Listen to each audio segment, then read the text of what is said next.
Baik, shalom saudara-saudara. Bagaimana pagi ini? Segar? Wah, makanannya enak? Lebih enak lagi karena kita boleh ketemu dengan saudara seiman menikmati berkat Tuhan. Amin. Bangun pagi, lihat udara, wah segarnya luar biasa. Tadi pagi saya udah jalan-jalan ke pasar. Jadi jadi saya dapat bocoran dari Pendeta Haniel ya. Jadi Pendeta Haniel mengatakan kalau di Bandungan sini mesti ke pasar, Pak. Jadi tadi pagi saya sudah pergi ke pasar ya. Dan iya sekalian jalan. jadi saya merasakan wah luar biasa ya. Ini pertama kali dan saya merasa diberkati Tuhan. Saya yakin kalau saya saja bisa merasa diberkati Tuhan dengan begitu banyak hal yang baik, saya yakin saudara juga pun mengalami hal yang sama. Amin, saudara ya. Baik, saudara, hari ini kita akan sama-sama melihat satu tema dan temanya adalah merasakan kehadiran Tuhan. Ya, kita akan lihat dari Mazmur 139 ayat 7 sampai ayat yang ke-10. Kita akan membacakan ayat ini bersama-sama, saudara. 1, 3. Kemana aku dapat pergi menjauhi rohmu? Kemana aku dapat lari dari hadapanmu? Jika aku mendaki ke langit, engkau bisa. Jika aku menaruh tempat tidurku di dunia orang mati, di situ pun engkau.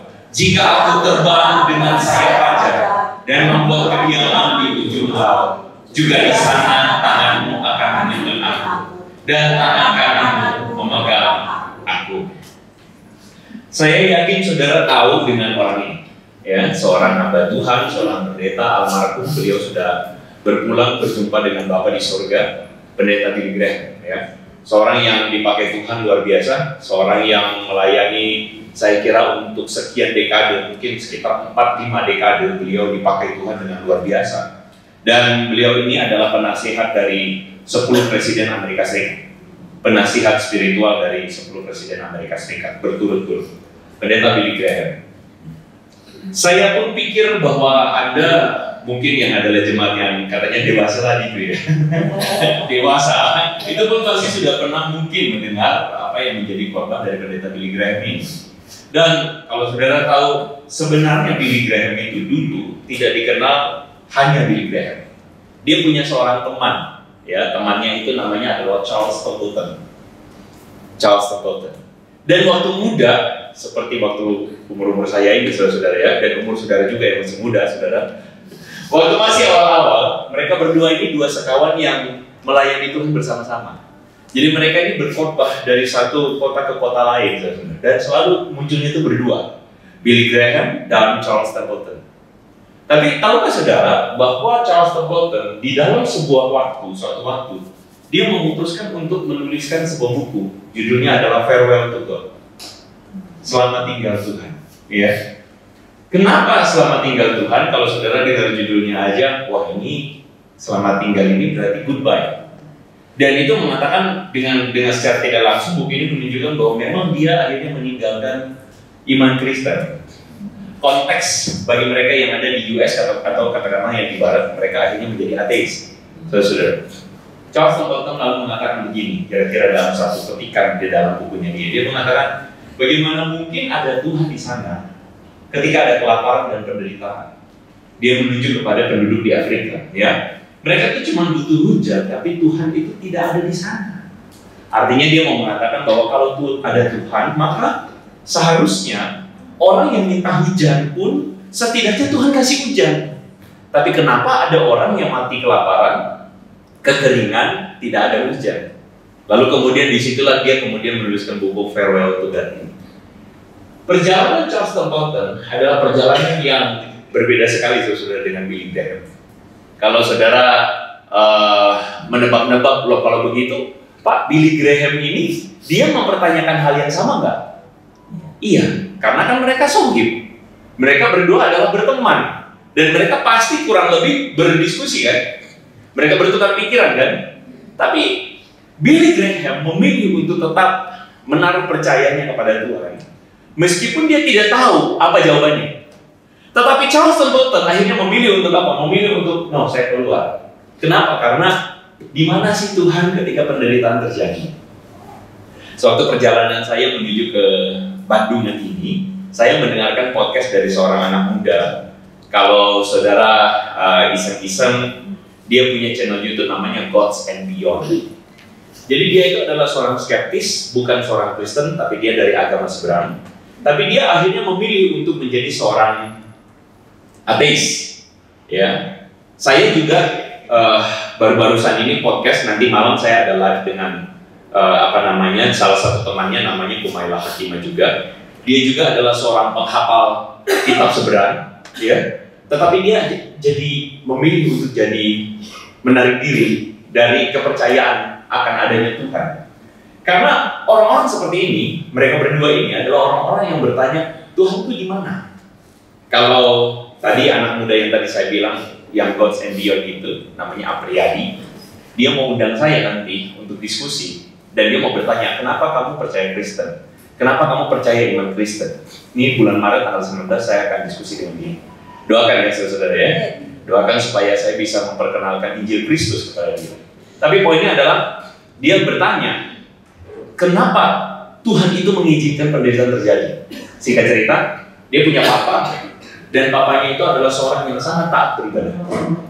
Seorang yang sangat dia anggap sebagai orang yang taat, amat sangat beribadah.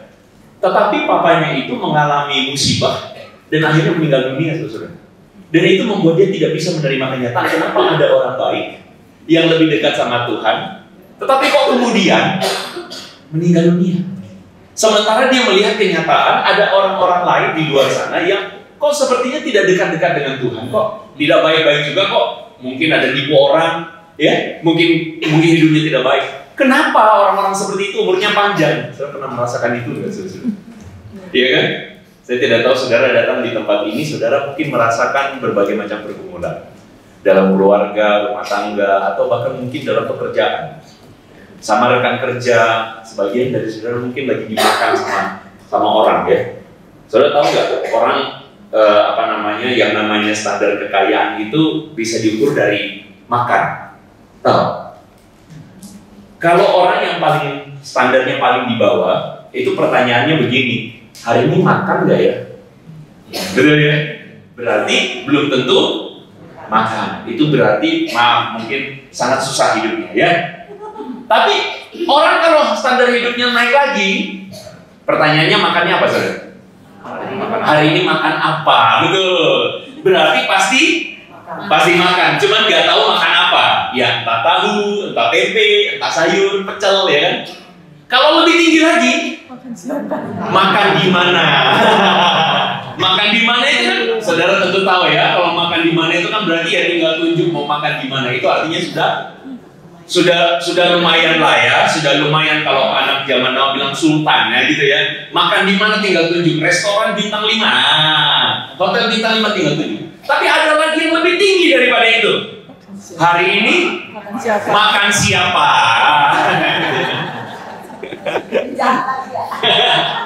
Kalau yang terakhir sekarang lebih seru lagi, saudara-saudara. Hari ini oplos yang mana?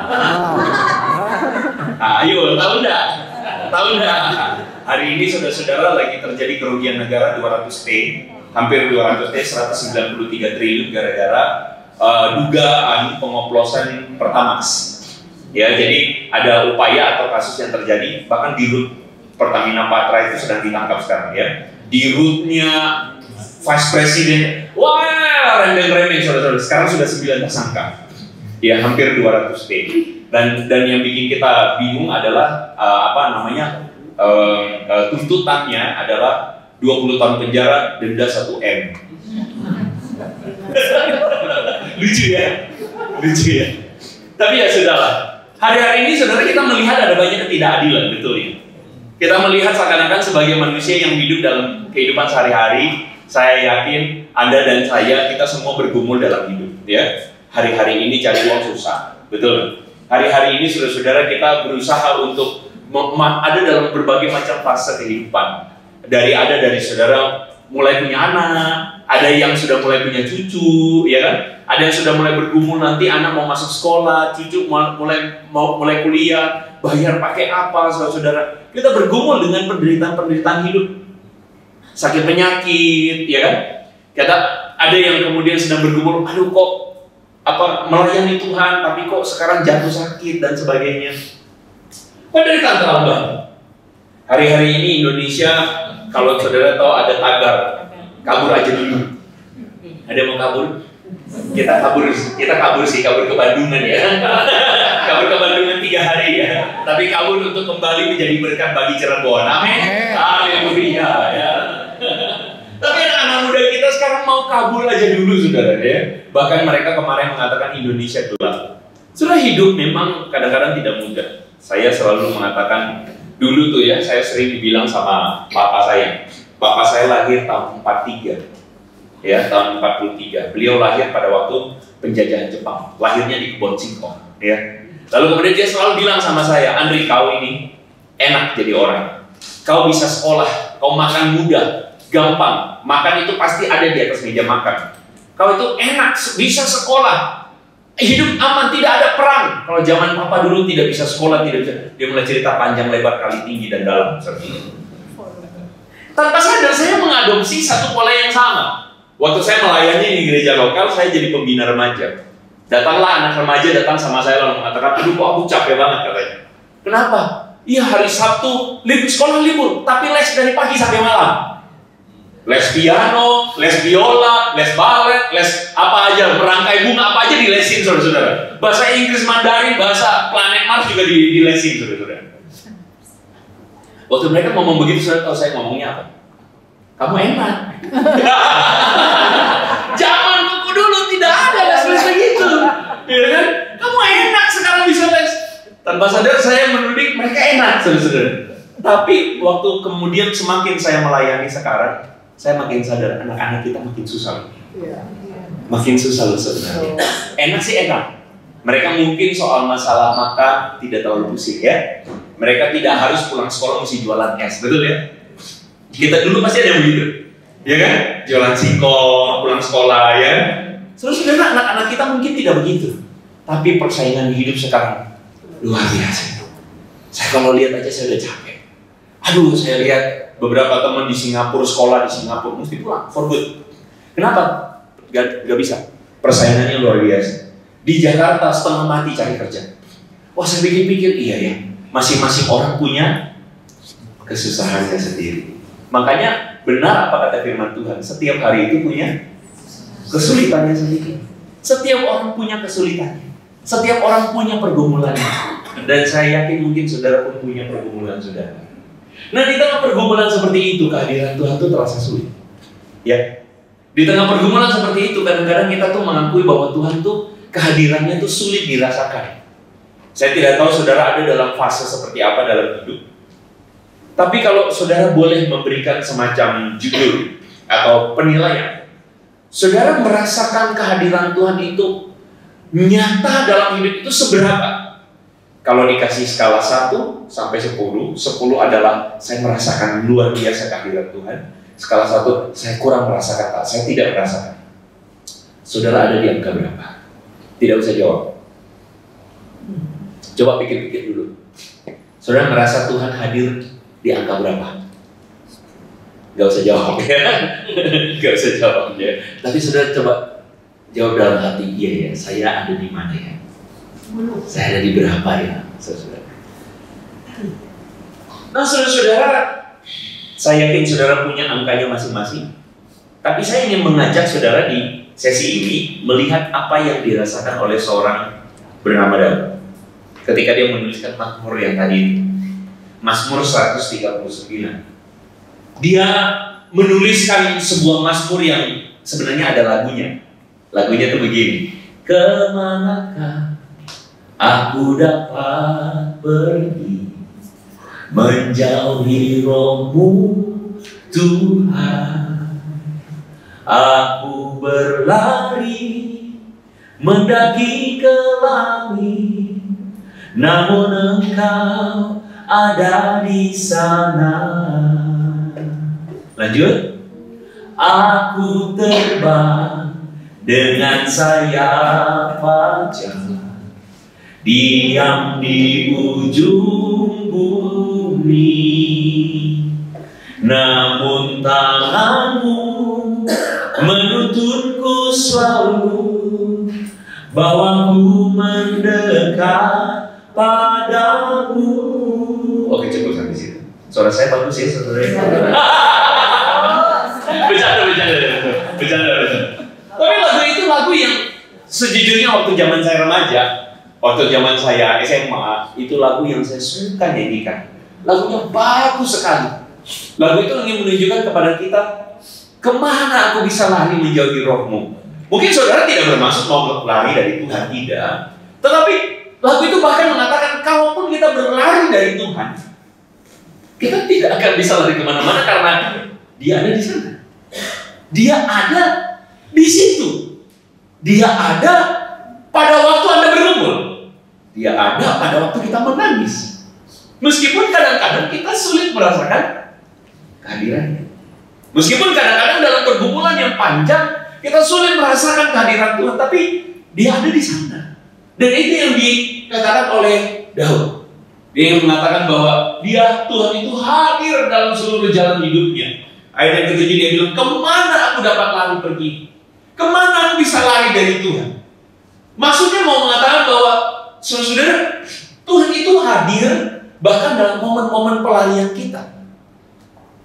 Ketika Daud ngomong kemana aku dapat lari, saya percaya Daud itu juga sedang berefleksi dari perjalanan hidupnya.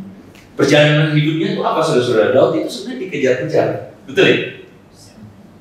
Menurut banyak penafsir, Daud itu waktu diurapi jadi raja, umurnya kurang lebih 15-17 tahun. Masih muda sekali.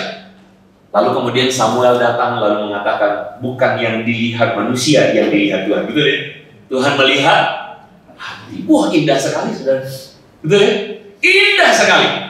Tapi setelah diurapi jadi raja, Tuhan melihat hati, berkobar-kobarlah. Saya membayangkan ya, kalau coba saudara membayangkan jadi ayahnya Daud ya, Isai. Wah, anak saya diangkat jadi raja.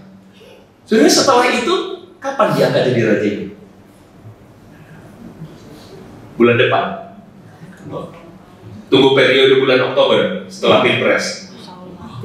Kapan diangkat jadi rajanya? Tunggu Saul mati. Diangkat jadi rajanya kapan? Umur Daud 30. 15 tahun, 13 tahun setelah diurapi. Lama nggak? Lama nggak? Lama betul kan, saudara?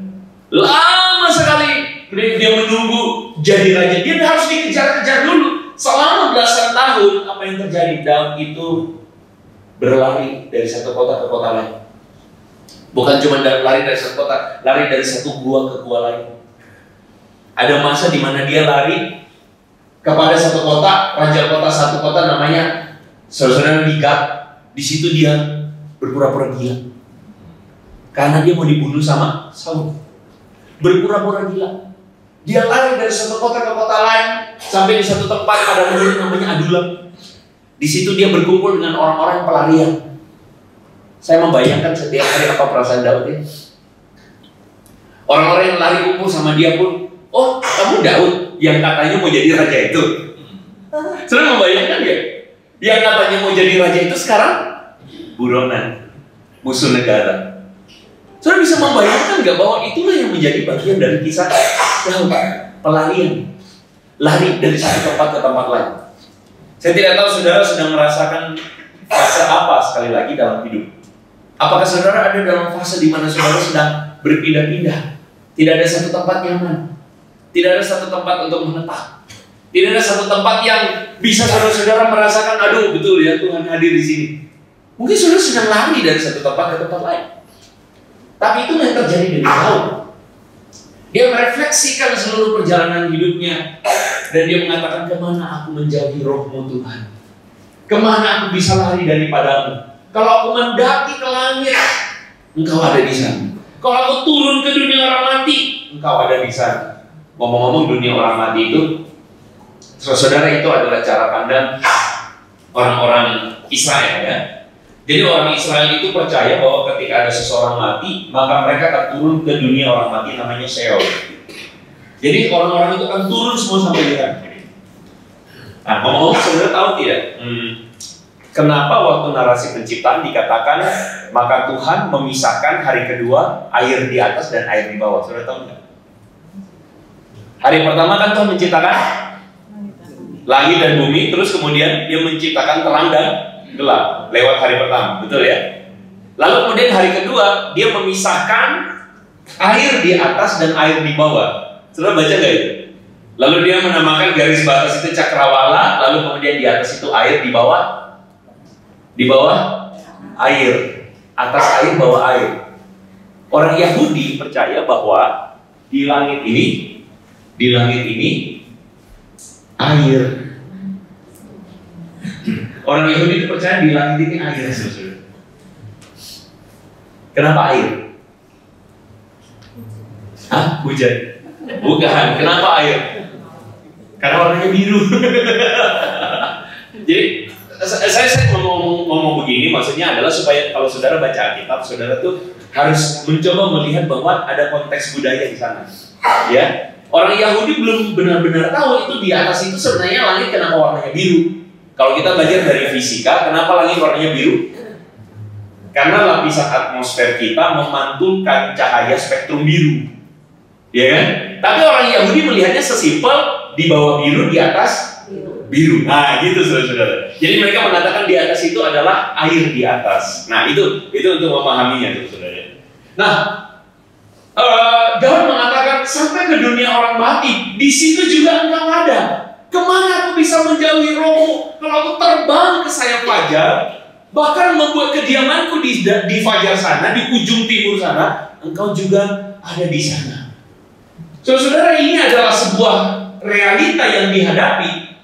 Bahkan dari ujung timur, saudara-saudara, di sana sampai ke ujung laut. Jadi Daud itu lagi mencoba mengeksplorasi dari atas sampai ke bawah, dari ujung sana sampai ke ujung sana.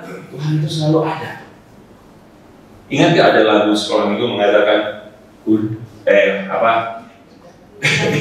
Iya. Ku daki gunung yang tinggi, ku turun lembah yang dalam, ku melintasi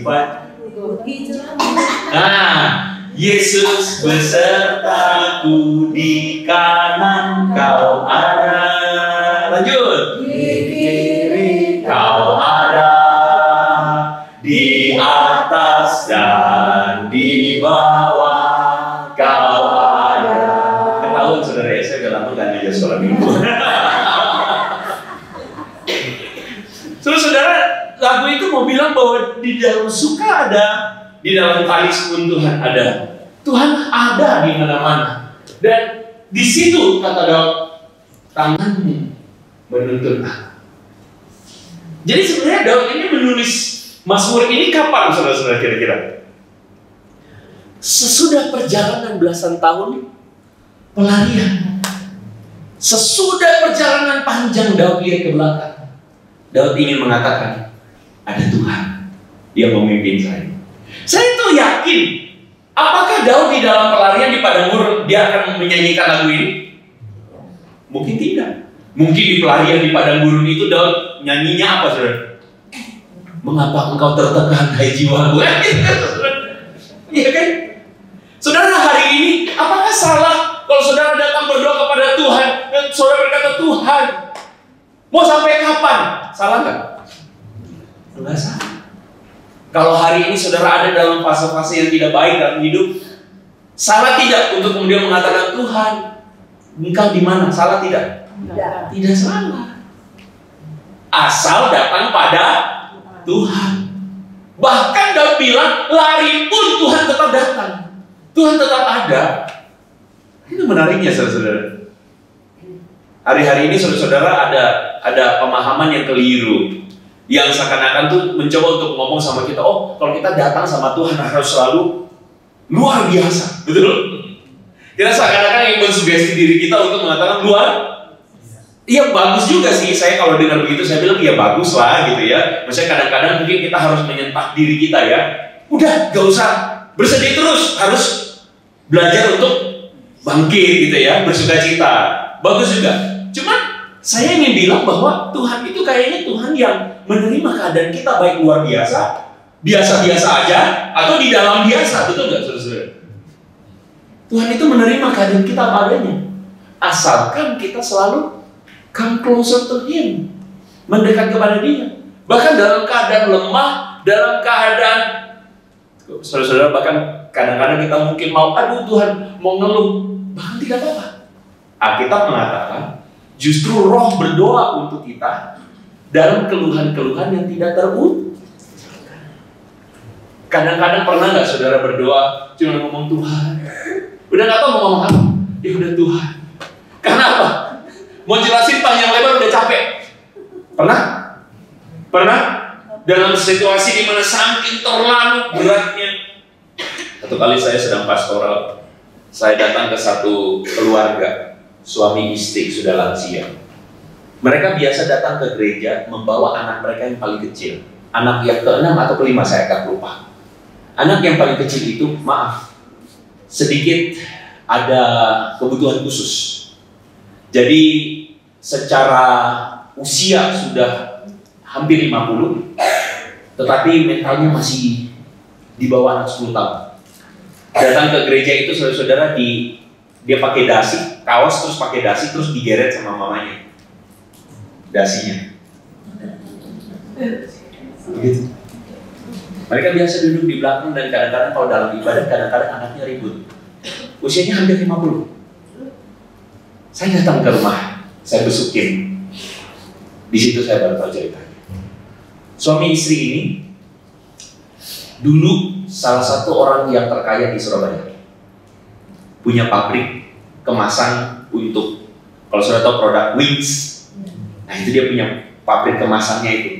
Apa wadahnya, plastik-plastiknya itu dia bikin. Ceritanya dia punya 5 anak atau 6 anak, saya agak lupa. Anak pertamanya perempuan. Mereka punya pabrik, terus kemudian pabrik ini diserahkan kepada anaknya yang pertama ini, karena anak yang pertama paling bisa kelola.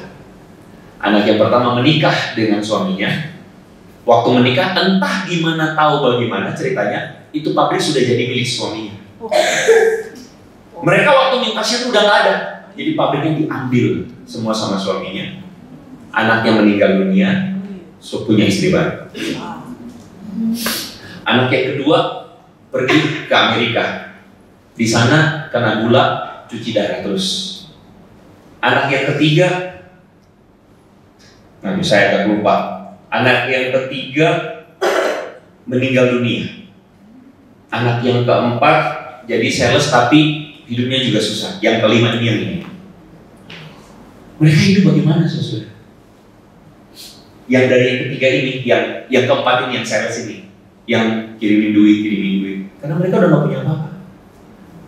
Saudara tahu nggak, pulang dari besuk jemaat itu, saya depresi 3 hari. Saya merasakan sedihnya loh, biasa karena saya serat itu. Kesedihannya saya bayangkan, aduh, itu dalam pastoral saya, itu salah satu kejadian yang bikin saya tertekan. Saya kalau berdoa, saya sudah sampai nggak tahu Tuhan, saya nggak tahu Tuhan gampang banget di momen-momen seperti ini untuk bilang Tuhan itu tidak ada. Mudah sekali. Tapi Tuhan dalam keadaan seperti ini, saya nggak tahu. Saya cuma bisa bilang Tuhan, tolong keluarga ini. Gereja bantu diakonia keluarga ini juga. Tapi saudara-saudara, saya tuh jadi ngerti perasaannya jemaat. Pergumulannya itu sampai seberat apa saya ngerti. Bahkan ada satu waktu jam 3:30 pagi, saudara, saya ditelepon. Saya angkat telepon saya, jemaat di seberang sana mengatakan, Pak, saya mau bunuh diri ya Pak. Bapak tolong nanti, kalau saya sudah bunuh diri, tolong datang ke rumah saya, urusi jenazah saya. Saya langsung nampak, jangan! Saya langsung teriak, kenapa mau bunuh diri? Saya langsung pergi jam 3:30 pagi itu naik motor, saudara, ke rumah jemaat itu sampai tengah malam, saudara. Saya cuma doa satu hal, Tuhan tolong. Saya tidak mau menyaksikan ada orang bunuh diri di depan mata saya. Tuhan tolong taruh perkataan Tuhan di mulut ini, jangan sampai salah kata. Saudara, hidup itu susah. Susah. Siapa di antara saudara yang merasakan bahwa makin hari hidup makin gampang? Kalau ada sih puji Tuhan ya. Tapi rata-rata kayaknya kita makin tambah umur hidup makin susah, betul nggak? Ya. Saya kadang-kadang ingat, iya ya enaknya dulu ya, waktu zaman SD ya, kayaknya pergumulan kita cuma ujian sekolah. kerjain PR, betul kan? Kita pulang ke rumah, nggak usah mikirin mau masak apa, betul kan? Nggak usah mikirin makan apa, betul kan? Saya pulang ke rumah, saya taruh tas, saya lari ke kali, saya main di kali, saudara-saudara, nangkap ikan apa? Ikan, kalau di Ambon itu ngomongnya ikan porobibi ya, ikan yang tukang makan jentik nyamuk itu loh, saudara-saudara, ikan gold itu loh. Itu kerjaan saya, main gitu loh, saudara. Sampai sore pulang. Gak boleh lebih dari jam 6 karena mama udah tunggu depan rumah pakai rotan. Pergumulan saya cuma itu, pulang dipukul pakai rotan gitu. Tapi ketika makin dewasa saya pikir-pikir, iya ya, hidup itu kok makin lama makin susah. Tapi saudara, dari Daud kita belajar satu hal. Melalui perjalanan panjang, Daud lihat ke belakang, ada Tuhan yang pegang. Meskipun jadi orang bisa bilang God is nowhere. Tapi pada saat yang sama kita bisa bilang God is now here. Orang bisa bilang God is nowhere. Orang bisa bilang dengan pahit mengatakan Tuhan itu nggak ada. Nggak ada kehadiran Tuhan itu nggak ada. Tapi di satu saat yang sama kalau kita melihat dengan rendah hati, melihat dengan tulus, kita bisa bilang God is now here. Tuhan itu sedang ada di sini. Kenapa ada penderitaan? Penderitaan, saudara. Bagi orang-orang yang skeptikal, ateis, saya mengerti. Mereka itu sulit merasakan kehadiran Tuhan ketika ada penderitaan. Tapi seringkali masalahnya Tuhan itu pakai penderitaan untuk membentuk kita. Betul kan? Siapakah dari saudara yang punya anak, ketika anak saudara nangis-nangis gitu ya, aduh aku gak kuat lagi ma, gak kuat lagi pap, tugasnya terlalu capek, susah, ini aja sampai jam 12 masih belajar. Siapa dari saudara yang orang tua saudara bilang begini, tenang nak, papa kenal ordal di sekolah, nanti papa telepon kepala sekolahnya batalin ujian. Ada gak dari saudara begitu? Gak ada kan? Kayak katanya kunci kesuksesan kan ordal, ya ordal. Saudara bilang, papa kenal kepala sekolahnya, nanti kepala sekolahnya batalin ujian. Ada nggak? Kalau ada, segera saudara konseling sama Pak Prasetya ya. Itu artinya ada gangguan kejiwaan. Saudara sebagai orang tua, saudara akan mengizinkan, saya ulangi, mengizinkan, bahkan saudara mendorong anak saudara untuk masuk dalam kesusahan. Betul gitu? Bagi dia kesusahan. Tapi bagi saudara, saudara tahu ini adalah sesuatu yang mampu dia handle. Sebab pencobaan-pencobaan yang kita alami adalah pencobaan-pencobaan yang biasa, yang tidak melampaui kekuatan kita. Sebab Allah setia. Karena dia setia, maka dia akan menyediakan jalan keluar pada waktunya. Amin. Amin. Bilang sama kiri kanan, pencobaannya biasa.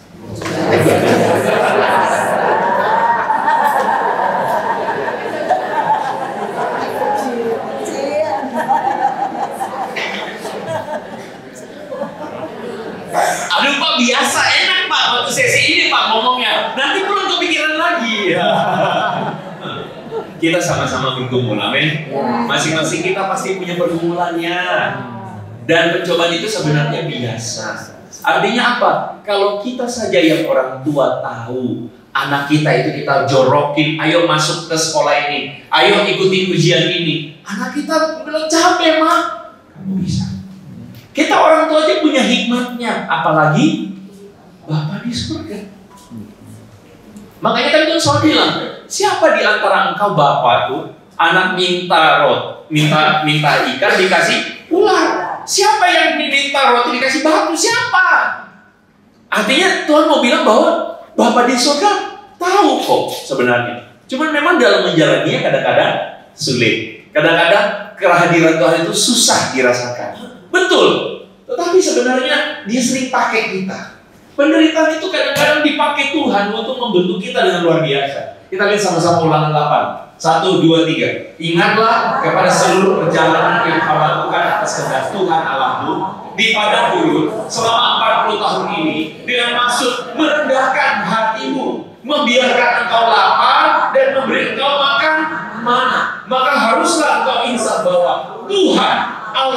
mengajari kau seperti seorang mengajari. Jadi Tuhan itu ingin mengajari orang Israel supaya punya hati yang rendah, merendahkan hati.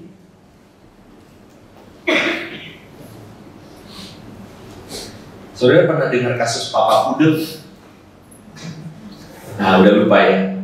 Pernah nggak di akhir tahun lalu ada seorang pengusaha digeruduk, ditangkap gara-gara dia itu melakukan persekusi terhadap anak SMA. Dia datang ke satu sekolah di Surabaya, lalu kemudian anak itu disuruh menggonggong, bersujud dan menggonggong. Pernah ingat itu? Itu kasus bikin emak-emak panas hati kan? Pasti ibu-ibu langsung perasaannya tergoncang gitu kan. Kalau anak saya begitu, kamu wah nggak terima saya gitu kan? Itu pengusaha, dia itu akhirnya sekarang ditangkap, betul? Dan bahkan anaknya itu bikin surat, bikin video. Anaknya tuh sambil nangis-nangis bilang, tahu gitu, aku nggak lapor papa. Kalau saudara ingat, kasusnya tuh sebenarnya anaknya tuh kayak merasa dibully sama yang disuruh gonggongin ini, karena dibilang rambutnya mirip anjing pudel gitu. Bapaknya ngamuk dong gara-gara anaknya dibilang rambutnya mirip anjing pudel. Didatangin itu sekolah, digeruduk, satpam sekolah nggak berani, karena dia bawa masa juga dia. Masanya tuh siapa kita nggak tahu deh. Apakah preman ataukah aparat baju preman kita nggak tahu juga. Ya kan?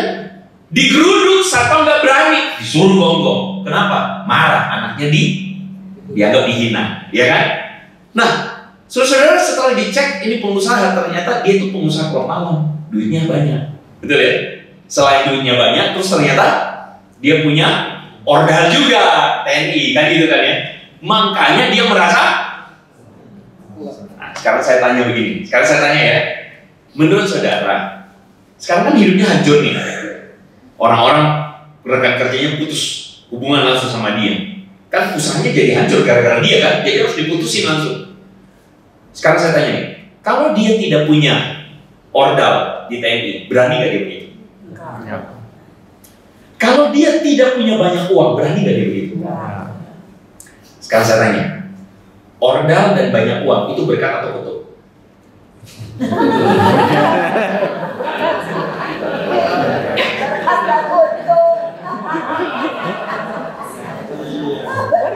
Karena kita cuma bisa melihat berkat itu kalau ada uang, betul? Kalau tidak ada uang, tidak ada berkat. Salah.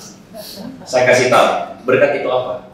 Kita punya uang, tapi punya hikmat, itu berkat. Kalau punya uang tidak punya hikmat, itu kutuk. Dan itu contoh. Ada orang yang uangnya banyak, ordalnya banyak, tapi hidupnya kutuk. Saya bukan mengutukin dia, bukan. Tapi dia menghancurkan hidupnya sendiri, betul nggak? Makanya Alkitab bilang apa sih? Jangan beri aku uang banyak, supaya jangan aku mengatakan, jangan beri aku kekayaan, supaya jangan aku mengatakan siapa Tuhan itu. Karena kalau kita udah punya kebanyakan hidup enak, kita akan lupa diri. Meskipun Alkitab juga bilang jangan kasih aku kemiskinan supaya jangan aku mencuri. Alkitab kita atau apa yang Yesus ajarkan pada kita itu bukan hidup berkelimpahan seperti dunia bilang hidup berkelimpahan. Tapi Yesus itu berkelimpahan itu dari mana, saudara? Dari hati. Makanya kan Tuhan Yesus selalu mengajarkan, berikanlah kami hari ini makanan kami yang berkelimpahan. Secukupnya kan? Kenapa? Karena berkelimpahan itu sebenarnya dari hati yang cukup. Amin. Kadang-kadang kita tuh merasa hidup kita menderita karena kitanya nggak bisa beres sama hati kita. Jadi sebenarnya kita mesti beres dulu, dan itulah yang Tuhan bilang. Dia bermaksud untuk membiarkan engkau jalan di padang gurun supaya dia merendahkan hatimu. Kadang-kadang kita cuma mampu melihat perjalanan kita sama Tuhan adalah kalau saya sedang kekurangan, Tuhan kasih uang. Buat saya itu perjalanan anak TK. Anak TK bergumul dengan orang tuanya adalah, Pak, minta uang jajan. Betul? Tapi orang dewasa tidak lagi ngomong soal uang jajan. Amin. Amin. Itu. Makanya saudara-saudara, Daud itu ketika dia berjalan di padang gurun dalam pelarian, kemanakah aku dapat pergi? Dia tuh menyadari apa? Tuhan tuh ternyata membimbing dia menolong dia, membentuk dia, sampai dia jadi raja tepat pada waktunya. Karena kalau dia langsung jadi raja, dikarbit jadi raja, hancur dia. Lawang umur 30 jadi raja pun dia masih bisa jatuh dalam perzinahan, betul? Sudah bisa membayangkan kalau dia jadi raja di usia yang masih dini sekali, hancur berantakan hidupnya. Amin. Itu loh hikmah. Kadang-kadang tuh kita tuh, maaf kalau saya pakai kata ini, sotoy, sok tahu. Kita ngajarin Tuhan gimana caranya berkatin kita. Kita ngajarin Tuhan, Tuhan berkatin saya tuh caranya begini, kasih jalan keluar buat ini, beresin yang ini. Kita tuh kadang tanpa sadar tuh gitu sama Tuhan. Kita yang ngatur Tuhan, betul. Kita yang ngatur Tuhan. Terus kita ngambek gara-gara Tuhan gak kerja dalam caranya kita. Padahal sebenarnya Tuhan bekerja dalam caranya. Dan yang paling benar buat kita adalah kita belajar untuk mendekat kepada Dia dan belajar bertanya, Tuhan, apa yang Kau mau? Bagaimana caranya saya dibentuk Tuhan? Daud dibentuk Tuhan. Belasan tahun waktu siap dia jadi raja, dia jadi raja karena dia sudah dibentuk Tuhan. Sama halnya dengan Yusuf, betul? Seorang pemuda yang mulai dengan mimpi. Wih, so bayangkan di gereja ada seorang anak muda mimpi penglihatan dari Tuhan. Keren gak? Keren banget kelihatannya kan? Kayak kita yang, wah ini kok karunia luar biasa. Tapi tidak ada artinya mimpi itu kalau Yusuf tidak dibentuk Tuhan, betul? Saya sampai jam berapa ya Pak? Jam 12 Pak ya? Oh bukan, 9.45. Tidak ada artinya itu kalau Yusuf tidak dibentuk Tuhan, betul? Dia dibentuk Tuhan. Dari anak yang kesayangan dia jadi budak. Itu jauh banget saudara-saudara. Dari anak kesayangan jadi jauh sekali. Bahkan budak pada zaman itu bukan kayak pembantu kita hari ini misalnya kasih ART kita. Budak itu kalau mau dimatiin sama tuannya juga boleh saudara-saudara. Gak ada hak asasi manusia itu. Itu budak. Tapi kemudian dari budak dia belajar mengatur rumah. Tadinya dia cuma duduk ongkang-ongkang kaki, pelayan-pelayannya datang kasih makanan, betul ya? Kalau saudara lihat waktu dia di rumah ayahnya, saudara-saudaranya pergi kerja, dia ngapain? Gak ngapa-ngapain, dikasih jubah, percis kayak anak-anak zaman now. Gak ngapa-ngapain, beli sepatu 25 juta. Kita punya kalian sepatu 25 juta. Ada jemaat saya datang lalu mengatakan dulu, Pak, saya pusing anak saya kalau pakai celana minimal mesti 5 juta. Saya bingung, celana saya 300.000. Saya bingung, kenapa begitu? Saudara, itu yang terjadi pada Yusuf. Dia belajar yang tadinya semuanya datang pada dia, makanan datang sama dia dengan gampang. Akhirnya dia jadi budak, di situ dia belajar pelan-pelan, akhirnya dipercaya. Jadi kepala rumah tangga. Jadi kepala rumah tangga, akhirnya difitnah, masuk penjara lagi, saudara. Dari budak masuk penjara itu lebih dibawa lagi, saudara. Yang masuk penjara biasanya itu ujungnya mati. Ini saya kasih satu hikmat lagi ya saudara. Apa kebanyakan? Akhirnya saudara dia melalui proses yang panjang sampai akhirnya apa? Sampai akhirnya kalau saudara baca terus, saudara tidak akan temukan Yusuf itu berdoa sama Tuhan. Kayak seakan-akan kayak Daud itu, wah gimana? Saya nggak ketemu. Saya bukan bilang berarti Yusuf nggak berdoa, kalau itu boleh nggak berdoa, bukan. Tapi saudara tidak akan menemukan di bawah di mana Tuhan berbicara Tuhan kepada Yusuf. Hai Yusuf, cukup gitu kan ya. Cukup, tenang cukup. Kamu itu sengsara sebentar cukup. Gak ada saudara ketemukan ayat itu. Saudara akan menemukan bagaimana Yusuf itu diceritakan plan. Bahkan bukan cuma plan, gersam hidupnya, turun terus. Tapi saudara akan temukan di situ narator cuma bilang begini, tetapi Tuhan menyertai Yusuf. Yusuf masuk penjara, tetapi Tuhan menyertai Yusuf. Yusuf difitnah, tetapi Tuhan menyertai Yusuf. Yusuf dibuang, dijual sama saudara-saudaranya, tapi Tuhan menyertai Yusuf. Itu aja judulnya, tetapi Tuhan menyertai Yusuf. Tahu tangan kanan tidak? Tapi Tuhan menyertai saya. Amin. Yang datang suami dan istri bilang, tetapi Tuhan menyertai keluarga kita. Bilang, amin. Amin.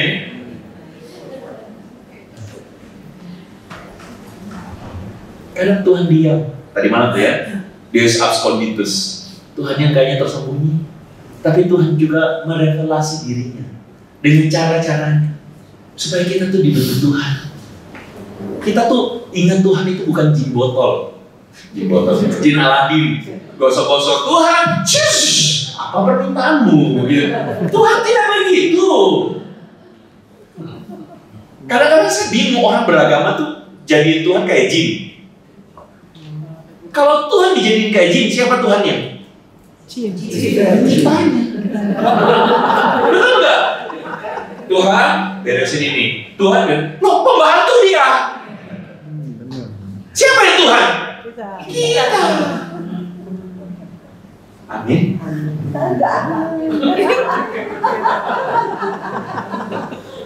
Tuhan adalah Tuhan dan kita adalah anak-anaknya. Itu yang benar. Kita belajar. Itu yang benar. Yusuf dibentuk Tuhan sampai dia jadi lampu bumi.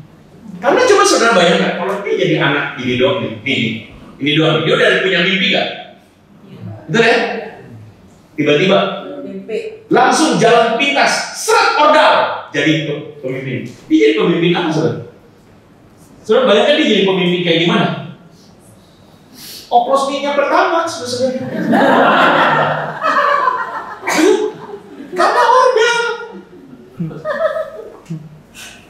Betul nggak? Dia jadi pemimpin kayak gimana, saudara? Dia cuma duduk angkat kaki, nggak ngapa-ngapain. Kenapa? Karena tidak ada proses. Makanya Daud bilang, Tuhan ajar bagimu. Daud bahkan sampai tidak bisa ngerti. Tapi itulah ujung-ujungnya. Semua baik, semua baik. Apa yang telah kau perbuat di dalam hidupku. Nah makanya dalam momen kayak begini saudara, penting sekali kita berdoa. Saya lihat quotes di depan itu. Doa itu mengubah teori teologis kita menjadi pengalaman bersama Tuhan. Kadang kita tuh doanya cuma apa? Tuhan kasih aku berkat, Tuhan pimpin aku. Tidak salah. Tapi kalau doa kita cuma begitu, ingat tadi jin botol, jangan jadikan Tuhan jin botol. Kita harus menjadikan Tuhan sebagai Tuhan. Jadi berdoalah dalam segala sesuatu. Berdoalah. Dan berdoa itu akan membantu kita untuk apa? Aku mau mengalami kehadiran Tuhan. Tetapi Tuhan menyertai. Yus, aku juga mau Tuhan. Jadi ketika mendengar khotbah, selesai dari ibadah hari Minggu, pulang ngapain saudara-saudara? Jangan isinya cuma doa makan. Tapi doanya itu betul-betul doa yang Tuhan, apa yang aku dengarkan ini, aku mau Engkau betul-betul alami. Aku alami bersama. Betul?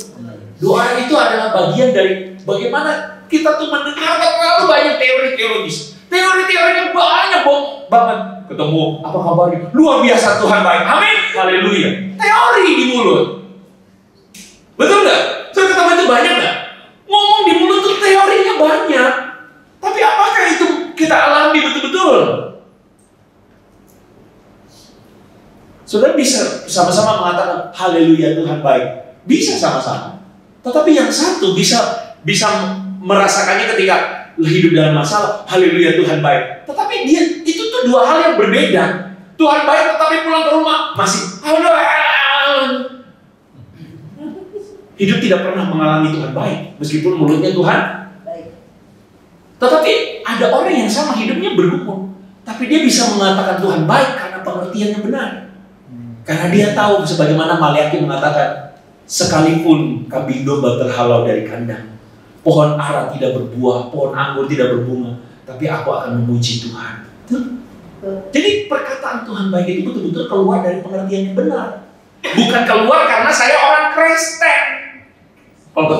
Kalau Kristen kan gimana? Puji Tuhan, haleluya. Kristen. Loh, Kristen ini bukan karena kita Kristen, tapi karena kita betul-betul dengan pengertian yang benar. Saya memuji Tuhan dalam segala keadaan. Baik keadaannya atau kurang baik keadaannya, saya tetap memuji Tuhan. Betul? Itu yang benar. Bukan cuma karena saya Kristen jadi saya mesti haleluya. Ada masanya Tuhan tuh lepasin kita. Melepas maksudnya apa? Saya selalu ingat momen ini. Saya naik sepeda. Saya tuh waktu kecil tuh orangnya penakut. Saya ngaku deh. Penakut, cengeng, caper. Itu saya. Anak bungsu, laki-laki sendiri. Saudara sudah bisa bayangin ya. Capernya minta ampun. Saya paling takut naik sepeda karena takut jatuh. Papa saya bilang, kamu mesti bisa naik sepeda. Dia pegangin dulu. Saya naik sepeda, saudara ingat ya, sepeda dulu tuh ada pegang kecil. Dipegangin. Papa jangan lepas. Yuk. Jangan. Ada mau bilang dia, Papa lepas ya, Papa. Jangan, nanti jatuh. Saya jatuh sekali. Sakit. Tapi Papa saya itu tahu bahwa waktu saya jatuh nggak apa-apa. Halo? Kita kalau berdoa, kalau jatuh kita nggak suka ya, saudara ya. Bukan jatuh dalam dosa loh ya. Tapi maksudnya jatuh kita nggak suka ya. Tapi bagi Tuhan, mungkin kadang-kadang kita mesti jatuh. Ya, seling dikit lah mungkin. Betul? Tapi itu baik. Papa saya bilang, Cip, Papa pegang terus. Sampai satu saat dia lepasin saya. Saya lagi naik sepeda. Papa, makin bisa lanjut. Gak ada suaranya. Lihat ke belakang, dia berada di belakang. Saya jalan terus, baru saya nabrak, jedok gitu. Tapi di situ saya belajar. Ada masanya Tuhan tuh kayak lepasin dikit, tapi dia terus watching over you. Dia terus melihat, mengawasi kita. Karena dia selalu menyertai kita. Khotbahnya kepanjangan ya, saudara ya. Saudara masih ingat dengan Templeton? Masih? Ada seorang yang kemudian menuliskan artikel, dia bilang begini, we may find him in heaven. Kok bisa? Charles Templeton itu, yang tadi itu, yang ngomong, di mana sih Tuhan? Orang mati kelaparan. Dia diwawancarai oleh seorang wartawan namanya Lee Strobel. Ini buku-buku Lee Strobel itu bagus. Kalau saudara suka baca, saudara baca bukunya dia. Ya. Lee Strobel dia bilang begini, kamu tuh kayaknya care banget ngomongin tentang Yesus kepada Charles. Ini Charles waktu tua dia Parkinson sebelum dia meninggal. Lalu Lee Strobel tuh sempat wawancarai dia, kenapa sih kamu tuh, kok Billy tuh bisa tetap melayani Tuhan, kok kamu bisa mundur banget? Dua-duanya tuh jalannya satu kanan satu kiri banget gitu kan. Lalu kemudian Charles bilang begini, ya betul, Yesus itu tokoh yang penting sekali dalam hidup saya. Dia ateis loh ya. Tapi dia bilang begini, aku tahu bahwa itu seakan-akan aneh ya, tapi aku harus mengakui, aku mengagumi Yesus. Kenapa? Karena semua yang baik yang aku tahu, semua yang indah yang aku tahu, semua yang murni yang aku tahu, aku pelajari dari Yesus. Jadi tidak ada sebuah kebimbangan lagi bahwa dia itu adalah seorang yang punya moral yang paling tinggi. Dia itu orang yang punya belas kasihan yang paling luar biasa. Dan dibandingkan dengan semua manusia, Yesus itu terbaik. Jadi banyak orang yang luar biasa di dunia, tetapi Yesus itu adalah Yesus. Makanya Lee Strobel menuliskan artikel, we may find Charles. Mungkin saja kita ketemu Charles Templeton di surga. Kenapa? Karena dia menemukan keindahan Yesus. Saudara, ada banyak hal yang kita saat ini belum bisa pahami. Tapi percayalah bahwa dia setia. Percayalah bahwa dia tidak meninggalkan kita. Amin. Sebagai penutup, paling penutup. Ya, setelah itu kita selesai.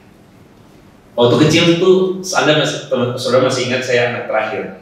Saya punya Cece, bedanya 7 tahun. Cece saya itu kesukaannya kristik itu loh, saudara. Tahu ya? Ini apa sih streaming kristik? Saya nggak ngerti siapa. Streaming namanya saudara. Streaming kristik whatsoever lah. Dia kerjanya tuh begini, saudara. Bikin gitu, dia terus dia duduk di kursi yang tinggi. Saya masih kecil, masih TK atau SD saya lupa. Saya main-main di bawah, biasalah saya main mobil-mobilan. Dan biasa jadi anak paling bontot itu kan selalu caper kan.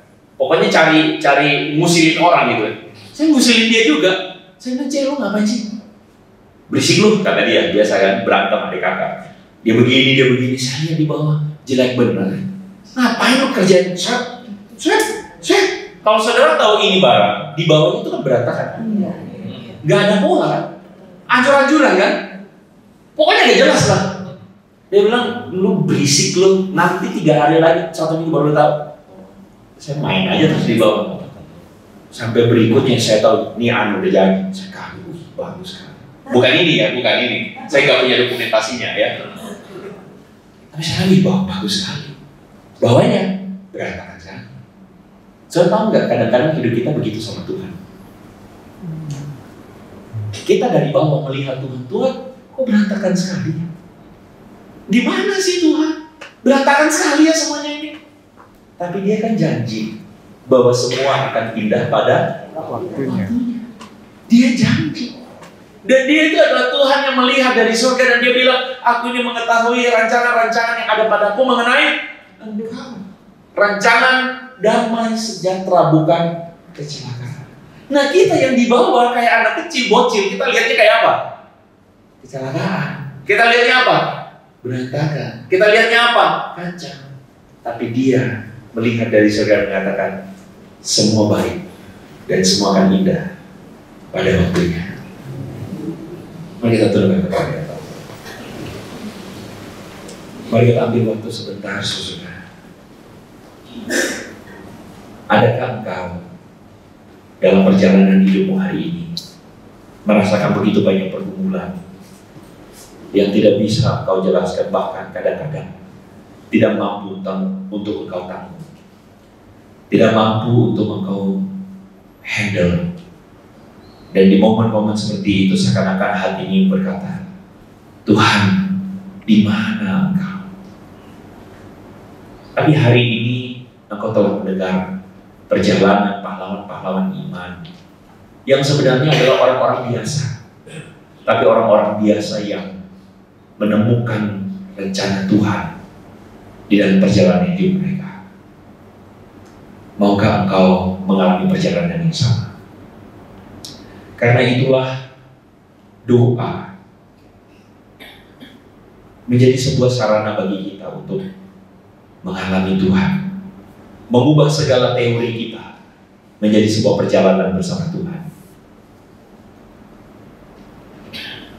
Doa akan menolong kita untuk mengerti isi hati Tuhan. Doa yang bukan cuma isinya permintaan, tapi doa yang mau berdiam dan bertanya kepada Tuhan, apa rencana Tuhan?